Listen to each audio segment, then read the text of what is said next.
Informasi pertama, saudara, ribuan warga Banda Aceh melaksanakan sholat Idul Adha 1444 Hijriah di lapangan Blang Padang, Kota Banda Aceh. Ya, para jemaah mulai memadati lokasi pelaksanaan sholat Id sejak pukul 6.30 waktu Indonesia Barat dan berlangsung dengan tertib. Masyarakat Kota Banda Aceh dan sekitarnya melaksanakan ibadah sholat Idul Adha 1444 Hijriah pada hari ini. Berbeda dengan beberapa tahun terakhir, pelaksanaan sholat Idul Adha biasanya digelar di Masjid Raya Baitur Rahman. Namun sejak Idul Fitri kemarin, tempat pelaksanaan sholat Idul Adha dipusatkan di Blang Padang, Kota Banda Aceh.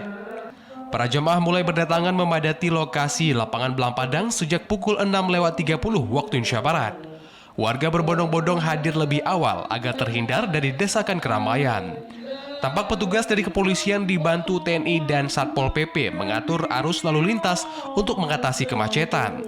Sementara itu, salah seorang warga, Rian, mengaku bahwa ini kali pertama dirinya mengikuti sholat Idul Adha di lapangan Blang Padang, Banda Aceh. Ya, alhamdulillah pelaksanaan sholat Idul Adha di lapangan Blang Padang cukup aman.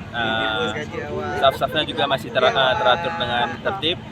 Yang saya rasakan juga, alhamdulillah juga saya pertama kali sholat di lapangan Blang Padang, karena pada tahun-tahun sebelumnya berlebaran ataupun sholat di kampung halaman. Pada pelaksanaan sholat Idul Adha kali ini, adapun yang bertindak sebagai imam ialah Tengku Haji Muzakir AR. Sedangkan yang bertindak sebagai khatib ialah Profesor Dr. Ridwan Nurdin, yang dikenal sebagai Ketua Prodi S2 Pasca Sarjana UIN Ar-Raniri dan Ketua Al-Jamaiyatul Wasliyah. Dalam khutbahnya, Dr. Ridwan mengajak para jamaah agar dapat meneladani kisah Nabi Ibrahim alaihissalam dan Nabi Ismail alaihissalam dalam mematuhi perintah Allah Subhanahu wa Ta'ala. Selain itu, dalam memanfaatkan momentum Idul Adha, dirinya juga mengajak para jamaah untuk saling berbagi. Karena sesungguhnya apa yang kita beri, maka akan kembali kepada diri kita sendiri. Tim Liputan TVRI Aceh melaporkan.